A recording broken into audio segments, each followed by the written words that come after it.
नमस्कार शेतकरी बंधूंनो, प्रधानमंत्री किसान सन्मान निधी योजनेअंतर्गत पात्र शेतकऱ्यांना 2,000 रुपये हप्ता म्हणजेच वर्षाला 6,000 रुपये आपल्या बँक खात्यामध्ये जमा होत असतात. तर आता पुढील हप्ता जो आहे 22वा हप्ता लवकरच आपल्या बँक खात्यामध्ये जमा होत आहे. परंतु काही शेतकऱ्यांच्या खात्यामध्ये अजूनही हा हप्ता जमा होणार नाहीये, कारण की छोट्या चुका असतात त्या आपण लक्ष देत नाही. त्यामुळे आपल्या बँक खात्यामध्ये जी 2,000 रुपयाची जी हप्ता येणार आहे तो अटकू शकतो. तर त्यासाठी आपण काय करायला पाहिजे त्याबद्दल आपण आज जाणून घेणार आहोत. तसेच जे नवीन शेतकरी असतील, ज्यांच्या नावे आता नुकतीच नावावरती जमीन आली असेल आणि त्यांना पीएम किसान योजनेचा लाभ घ्यायचा असेल, तर त्यांना सुद्धा या अंतर्गत पीएम किसानचा लाभ मिळणार आहे. त्यासाठी काय प्रक्रिया करावी आपण ते सुद्धा जाणून घेणार आहोत. तर व्हिडिओ शेवटपर्यंत नक्की बघा. तर शेतकरी बंधूंनो, पीएम किसान योजनेमध्ये आपल्याला 2,000 रुपये हप्त्याला मिळतात. तर त्यासाठी 3 महत्वाच्या गोष्टी करणे आपल्याला कंपल्सरी असते. त्याच्यामध्ये ई-केवायसी, आधार सीडिंग, लँड सीडिंग.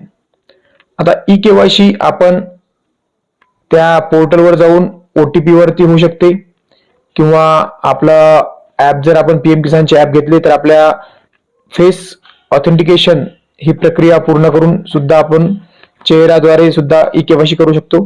तसेच आपण CSC सेतू केंद्रावर जाऊन सुद्धा ई-केवायसी करता येते. तर आपण सर्वप्रथम आपल्या पीएम किसान पोर्टलवरून याचं स्टेटस चेक करायचं. आपल्याला याच्यामध्ये ई-केवायसी त्याच्या पुढे येस किंवा नो असतोय, लँड सीडिंग येस किंवा नो असते आणि आधार सीडिंग येस नो असतो. जर हे तिन्ही मधील एक जरी आपला नो असेल तर आपला हप्ता थांबू शकतो. तर आपलं पीएम किसानचे स्टेटस आपण त्यापूर्वी चेक करावे. जे नो असेल ते येस पाहिजे. त्यानंतर समोर आपलं राहते FTO प्रोसेस्ड. FTO प्रोसेस मध्ये सुद्धा जर नो असेल तरी सुद्धा आपला हप्ता अटकू शकतो. तर FTO प्रोसेस हा म्हणजे आपलाच ऑन पाहिजे, कारण तो जर FTO प्रोसेस ऑफ असेल तर आपल्याला अनुदान जमा होत नाही. तर त्यासाठी आपण काय करायला पाहिजे शेतकरी बंधूंनो, ज्या ह्या 3 महत्वाच्या बाबी आहेत की आपलं ई-केवायसी पूर्ण करून घ्यावी. तसेच लँड सीडिंग म्हणजे आपला भूमी अभिलेखचा जो डाटा आहे तो अपडेट आहे का व्यवस्थित पोर्टलवरती ते चेक करून घ्यावा. आणि तिसरं महत्वाचं आहे ते आपल्या भरपूर शेतकऱ्यांना त्याच्यामुळेच आपले जे हप्ता आहे तो रखडलेला आहे. तर त्यासाठी आधार सीडिंग हा महत्वाचा विषय आहे. तर आधार सीडिंग जो आहे हा बँकेत जाऊन आपल्याला करावं लागते. आता भरपूर शेतकरी म्हणतात की आम्ही आधार बँकेमध्ये लिंक झालेला आहे, पण आधार लिंक आणि आधार सीडिंग ह्या दोन्ही वेगवेगळ्या गोष्टी आहेत. आधार लिंक करणे हे आपण सगळ्यांचीच आपल्या बँक खात्याची आधार लिंक करतो, परंतु आधार सीडिंग ही जी प्रोसेस आहे ही DBT अनेबल प्रोसेस आहे. म्हणजेच आधार सीडिंग ज्या बँक खात्याशी आहे त्याच बँक खात्यामध्ये आपले पैसे जमा होतात. आधार लिंक म्हणजे आपली केवायसी असते ती प्रोसेस आहे, आणि आधार सीडिंग म्हणजेच बँकेमध्ये तुम्हाला जे हप्ता येतो तो आधार बेस हप्ता जमा होतो आपल्या बँक खात्यामध्ये. अनुदान येण्यासाठी आपल्याला आधार सीडिंग करणे महत्वाचे आहे. बँकेत जाऊन आधार सीडिंग झाली की नाही, DBT अनेबल आहे की नाही हे तपासून घ्यायचे आहे. तर शेतकरी बंधूंनो, ही जर आपण पूर्ण प्रक्रिया करून घ्यायची. कोणाचे विविध बँकेमध्ये खाते असतात, त्यापैकी फक्त एकाच खात्यात आधार सीडिंग असतो, त्याच खात्यात आपल्या अनुदानाचे पैसे जमा होत असतात. तर ह्या 3 गोष्टी करणे महत्वाचे आहे शेतकरी बंधूंनो. त्याशिवाय आपला पुढील हप्ता अटकू शकतो जर याच्यातलं काही जरी आपल्या त्रुटीमध्ये असेल तर. सोबतच आपले मोबाईल नंबर जर चेंज झाले असतील तर आपण पीएम किसानच्या पोर्टलवर जाऊन आपण अपडेट मोबाईल नंबर करू शकतो, कारण की मोबाईल नंबर अपडेट करणे फार गरजेचे असते, कारण की त्याच्यावरच आपण आपला केवायसी सुद्धा करू शकतो. OTP बेस केवायसी होते. तर आपले कोणाचे मोबाईल नंबर चेंज झाले असतील, चेंज करायचे असतील तर आपण पीएम किसानच्या पोर्टलवर जाऊन अपडेट मोबाईल नंबर हे करू शकतो. सोबतच आपण त्याच्यामध्ये स्टेटस सुद्धा चेक करता येईल आपल्या पोर्टलवरती जाऊन. आता त्यामध्येच काही शेतकऱ्यांच्या नावे आता नुकतीच जमीन झालेली असेल आणि त्यांना पीएम किसान योजनेचा लाभ मिळाला पाहिजे, तर त्यांच्यासाठी पोर्टलवरती सेल्फ रजिस्ट्रेशन ही एक ऑप्शन आहे. त्याच्यामध्ये जाऊन आपण स्वतः नोंदणी करू शकतो. नोंदणीची प्रक्रिया जे आपण स्वतः करू शकतो ते सेतू केंद्रावर CSC केंद्रावर जाऊन सुद्धा आपण करू शकतो. सेल्फ रजिस्ट्रेशन मध्ये आपल्याला नोंदणी करण्यासाठी आपल्याला कागदपत्र लागतात. तर आपल्याला जे कागदपत्र लागतात त्याच्यामध्ये 7/12 आला, 8 आलं, फेरफार आहे, परत तुमचं आधार आहे, कुटुंबातील सर्वांचे आधार, पॅन, रेशन कार्ड हे कागदपत्र लागतात. पण सर्वात महत्वाचे जो लाभ आहे हा कोणाला मिळणार आहे की ज्यांची नोंद ही फेरफारवरती वारसा हक्काने आलेली आहे त्यांनाच या योजनेमध्ये लाभ मिळू शकतो. तर वारसा हक्कामध्ये नोंद आली असेलच आणि सोबत जो यापूर्वीचा फेरफार आहे, जुना फेरफार नवीन फेरफार दोन्ही फेरफार आपल्याला सादर करावे लागतात. तर जुना फेरफार आपला 2019 पूर्वीचा हवा. जर 19 पूर्वी फेब्रुवारी 2019 पूर्वीचा जर आपला जुना फेरफार असेल आणि नवीन फेरफारने जर आपल्याला या 1-2 वर्षात जर जमीन आली असेल, तर अशा शेतकऱ्यांना वारसाने नोंद असेल असं नमूद असेल फेरफारवरती, तर आपल्याला पीएम किसान योजनेमध्ये आपण नोंदणी करू शकतो, आपल्याला त्याचा हप्ता मिळू शकते. तर कागदपत्र सादर करता वेळेस, रजिस्ट्रेशन करता वेळेस माहिती अचूक भरायची. कागदपत्र स्कॅन करताना क्लिअर कागदपत्र स्कॅन करायचे, पूर्ण कागदपत्र त्याच्यामध्ये अपलोड करायचे. जर आपण स्कॅन व्यवस्थित केलं नाही, माहिती व्यवस्थित दिसली नाही, जर एखादा कागद राहिला तर आपला परत सेल्फ रजिस्ट्रेशन केलेलं ते जी प्रोसेस आहे पूर्ण होत नाही, द्वारे रिजेक्ट केलं. त्यासाठी सुरुवातीलाच सर्व काही माहिती व्यवस्थित तपासून व्यवस्थित क्लिअर फोटो अपलोड करावे सर्व कागदपत्राचे.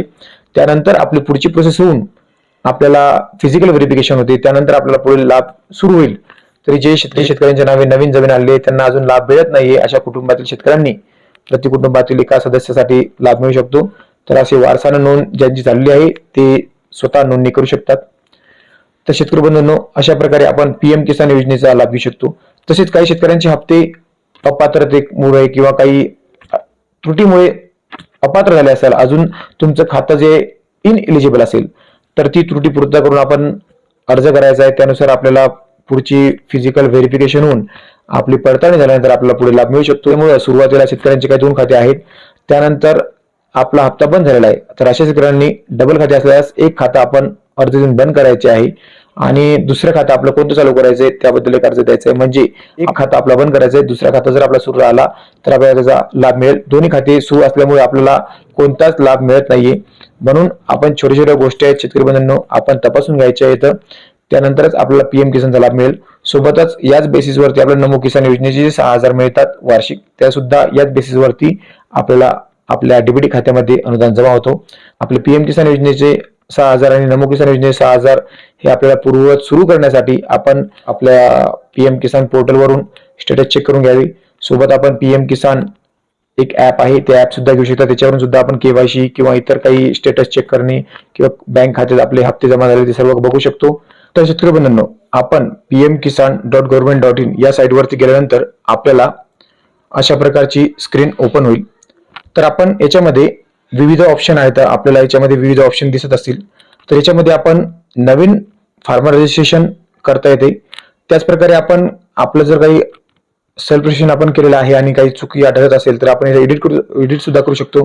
त्यानंतर आपला नो युअर स्टेटस मध्ये आपण जाऊन आपला जो आधार नंबर आहे, आधार नंबर टाकून याच्यामध्ये आपला ओटीपी येतो, ओटीपी प्रविष्ट केल्यानंतर आपला स्टेटस दिसेल, ते सुद्धा आपण इथे स्टेटस याच्यावरती चेक करू शकतो. सोबतच शेतकरी बंधूंनो, आपल्याला आपला मोबाईल नंबर चेंज करायचा असेल तर अपडेट मोबाईल नंबर असं सुद्धा याच्यामध्ये ऑप्शन, अपडेट सुद्धा आपण आपला नंबर करू शकतो. आपण आपला पुढील हप्ता 22 हप्ता मिळण्यासाठी आपण एक वेळेस आपल्या मोबाईलवरून आपलं नो युअर स्टेटस किंवा पीएम किसान पोर्टलवरती जाऊन नक्की माहिती तपासून घ्यावी, जेणेकरून पुढील हप्ता आपला अटकायला नको. कारण की जर आपला पुढील हप्ता अटकला तर त्याच्यानंतर आपल्याला परत भरपूर शेतकऱ्यांच्या अशा अडचणी आहेत की मागचा जर हप्ता अटकलेला आहे तो अजूनपर्यंत त्यांना मिळालेला नाहीये. तर याच कारणामुळे हे हप्ते अटकतात. त्यामुळे शेतकरी बंधूंनो, आपण आपले पीएम किसानचे स्टेटस चेक करून पूर्ण माहिती तपासून आपण त्या प्रकारे कारवाई करावी. तसेच आपल्याला यामध्ये पीएम किसान मोबाईल ऍप आहे, हे ऍप सुद्धा आपण इथे क्लिक केल्यानंतर हे ऍप आपण आपल्या प्ले स्टोअरवर जाऊन सुद्धा डाउनलोड करू शकता. इथून डायरेक्ट आपण इथून सुद्धा डाउनलोड आपल्याला करता येते. तर अशा प्रकारे आपण त्या क्लिक केल्यानंतर आपल्याला डायरेक्ट प्ले स्टोअरवरती घेऊन जाते. तर इथं मोबाईल ऍप आहे, तर इथे क्लिक केल्यानंतर आपल्याला, तर अशा प्रकारे शेतकरी बंधूंनो हे पीएम किसानचा ऍप आहे, हे आपल्या मोबाईलमध्ये आपण घेऊ शकता आणि आपले स्टेटस चेक करू शकता. आपल्याला जर काही प्रश्न असतील तर आपण नक्कीच इथे विचारू शकता. तरी सर्व शेतकरी बंधूंनी हा व्हिडिओ आपल्या इतर जास्तीत जास्त शेतकऱ्यांच्या पर्यंत पोहोचवावा. जर आपले काही प्रश्न असतील तर आपण आम्हाला विचारू शकता. तर सर्व शेतकरी बंधूंचे धन्यवाद.